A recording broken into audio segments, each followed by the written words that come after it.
Selamat siang, teman-teman. Ini tanggal 22 Januari 2026, pukul 12 siang, lewat 26 menit di Jakarta. Kita ngobrol-ngobrol lagi ya.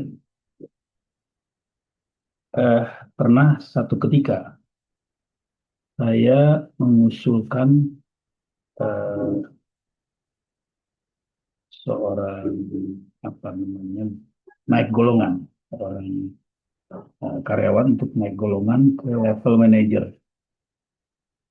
Karena menurut saya kontribusinya bagus sekali, kontribusi terhadap eh, pekerjaan kita. Nah, waktu saya usulkan untuk naik golongan, ternyata ditolak karena menurut eh, apa itu tadi, asesmen, asesmen psikologi, dia kurang potensi untuk jadi manajer dan dikembangkan. Ini case yang menarik bagi saya. Untuk kasus ini saya tidak terima, tidak menyerah. Jadi saya waktu itu mengurus satu perusahaan, anak perusahaan. Saya lalu datang ke rapat direksi dari grup bisnis. Saya minta waktu untuk dibolehkan eh, membahas kasus ini.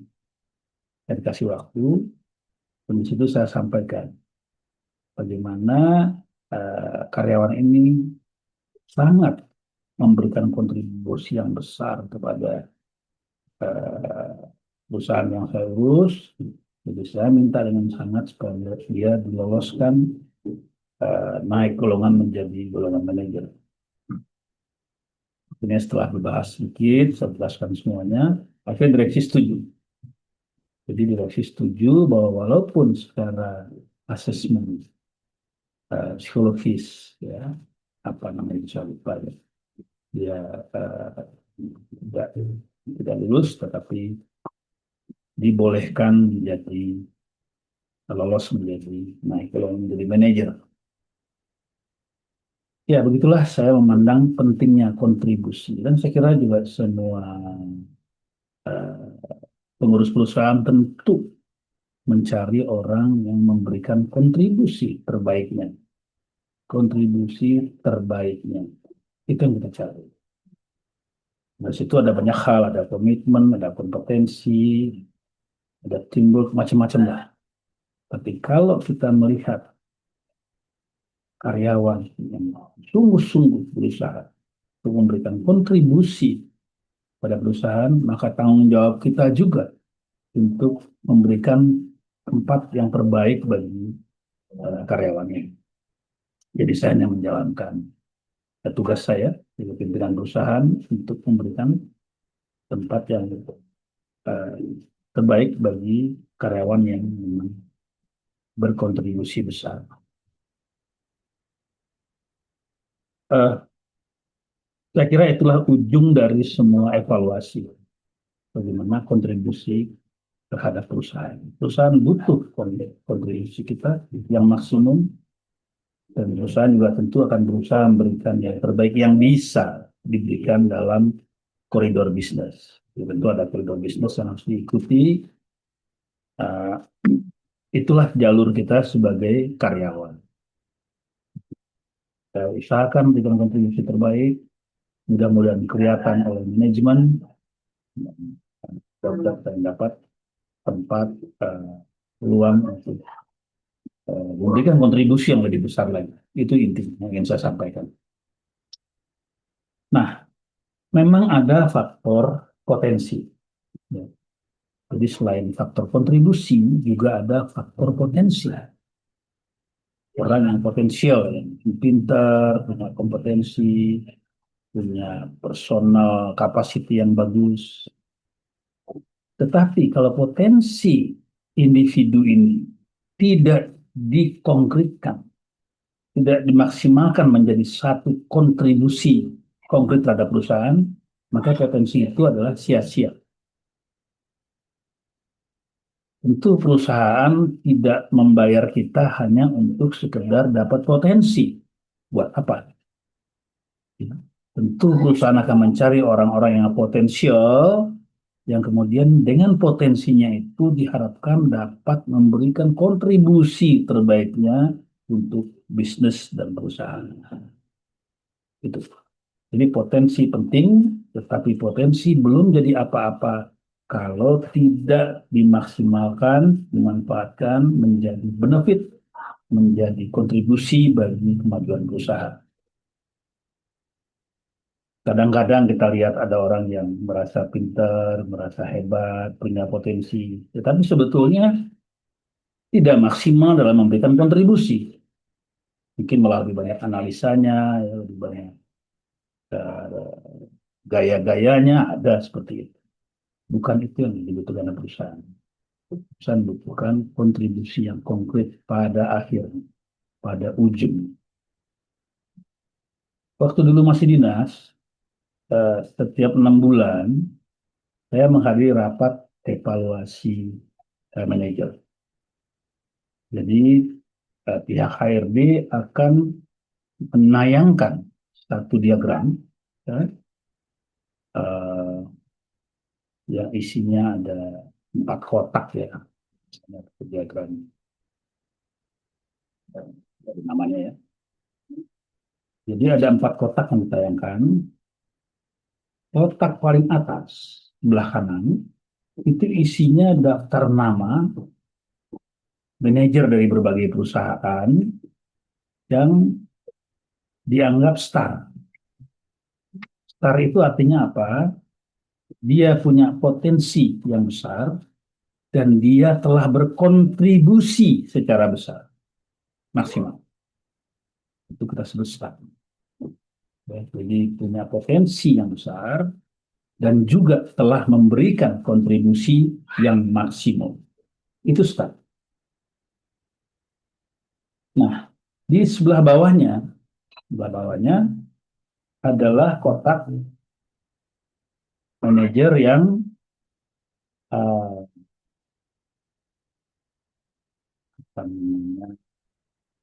potensinya kurang besar, potensinya kurang besar, tapi telah memberikan kontribusi maksimal.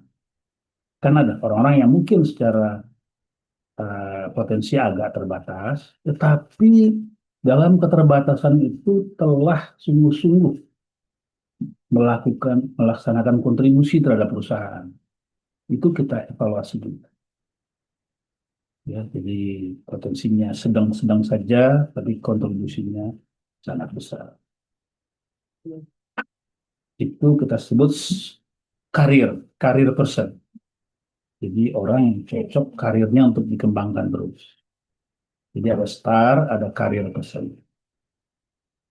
Kemudian di kotak atas sebelah kiri, ya, itu ada kotak untuk orang-orang yang potensinya besar, tapi kontribusinya belum maksimal.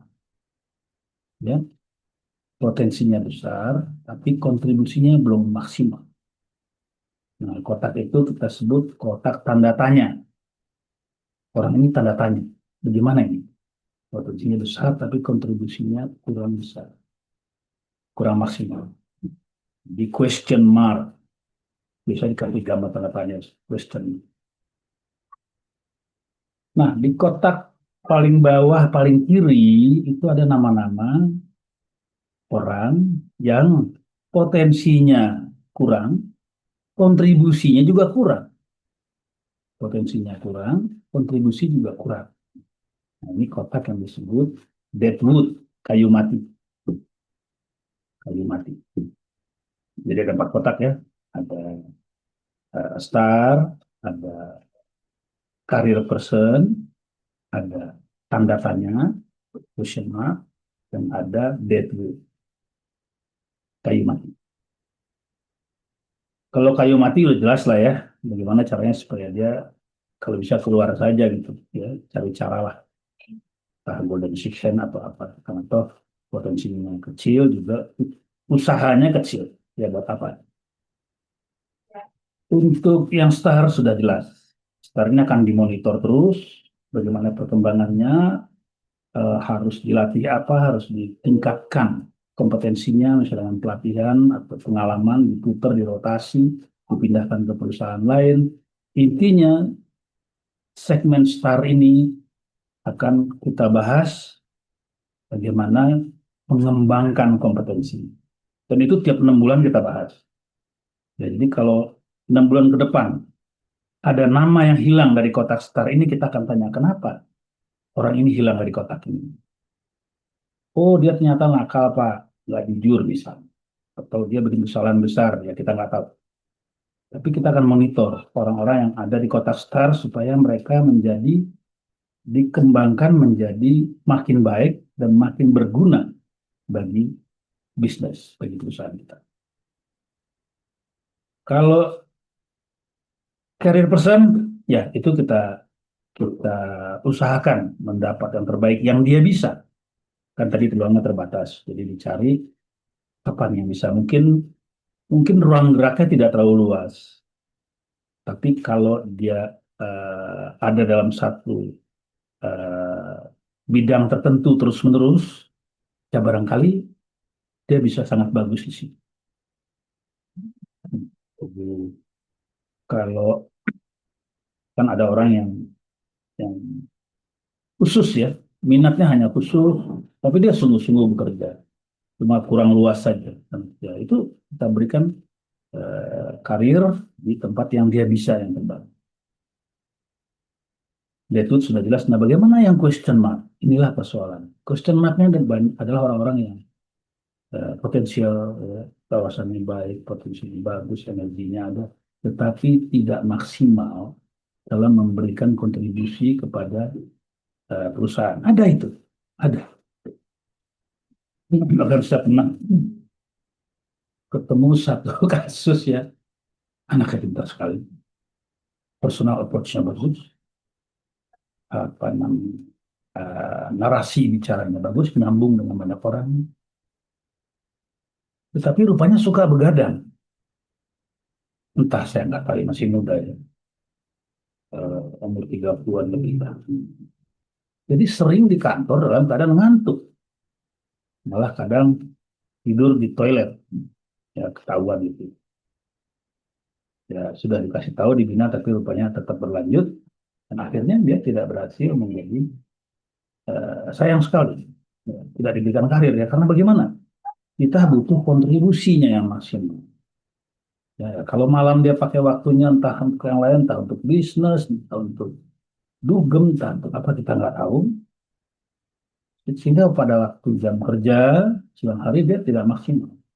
Ini kasus yang jelas ya, kelihatan. Ada kasus lainnya. Ada orang-orang yang berusaha tampil hebat, berusaha tampil di panggung. Tapi kita tahu lah kalau dia kontribusinya kurang.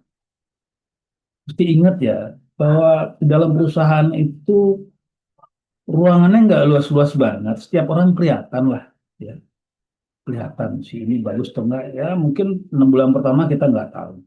Tapi setahun, 2 tahun, 3 tahun ya kita ngerti lah. Biarpun Anda joget-joget, menampilkan gaya-gaya hebat di depan eh, kita ya, ya kita tahu lah. Ya.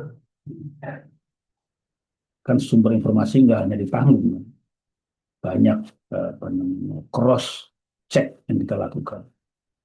Ada orang-orang seperti itu, tampil di panggung, kelihatan bicara banyak, tapi sebetulnya kontribusinya nggak besar. Nah ini sayang. Ini orang yang punya potensi besar, tapi kontribusinya kurang besar. Kenapa? Karena pikirannya tidak fokus kepada kontribusi. Pikirannya malah fokus kepada naik panggung. Nah, kalau istilah anak muda sekarang, carmuk ya, dari muka. Ya, sebetulnya nggak salah juga kalau sedikit cari muka ya, supaya kelihatan. Tetapi kalau berlebihan, itu akan menjadi racun bagi kontribusi Anda. Boleh sekali-sekali tampil kelihatan ya, namanya kita jualan ya. Jadi karyawan itu kan jualan juga, jualan kita punya pelayanan itu. Perlulah sedikit-sedikit tampil. Tetapi itu bukan isu utama. Isi utamanya adalah kontribusi, bukan tampilan. Tampilan mah perusahaan berapa orang sih, ya manajer tuh berapa orang sih, 20, 30, 100. Setelah 3 tahunnya ketahuan semua kelihatan. Jadi kurangilah hal-hal yang semacam itu, lebih fokus kepada kontribusi konkret pada perusahaan. Apalagi sekarang ini kan udah pakai ukuran-ukuran tolok ukur yang konkret biasanya ya, misalnya KPI sudah dirumuskan KPI-nya apa ya. Setiap orang bahkan sudah punya. Nah, fokuslah pada KPI Anda dan membantu orang lain untuk mencapai KPI-nya, bukan KPI Anda sendiri. Ya, jadi KPI orang lain juga dibantu. Sehingga Anda betul-betul berkontribusi terhadap keseluruhan usaha. Kalau Anda hanya asik dengan KPI Anda sendiri, tugas khusus Anda sendiri, maka bisa saja Anda sedang mengganggu orang lain. Ya, karena dalam pekerjaan itu kan tugas-tugas itu kadang-kadang bersinggungan. Sehingga kita harus adaptasi juga memberikan ruangan kepada orang lain. Mentoleransi orang lain, kita ngalah sedikit, dia terbantu, lalu dia ngalah sedikit, kita terbantu. Itu namanya saling menyesuaikan, saling menenggang, bekerja sama. Sehingga kalau bisa semua KPI kita maupun teman-teman kita berhasil dengan baik. Dan itu berarti perusahaan akan mendapatkan kontribusi terbaik dari tim kerja. Itu yang kita harapkan. Dan apalagi ya, jadi eh, kuadran, nah tadi namanya kuadran tuh 4 kotak itu kuadran. Ada kuadran star, ada kuadran career person, ada kuadran tanda tanya, ada kuadran debut. Uh, Demikian, jadi pesannya adalah kontribusi terbaik. Mudah-mudahan Anda adalah orang yang punya potensi besar. Kalau ini kan soal tiap orang beda-beda ya. Jadi mudah-mudahan Anda punya potensi yang besar dan kontribusi terbaik dari potensi yang Anda miliki. Ya, demikian. Selamat siang, salam sehat, salam sukses.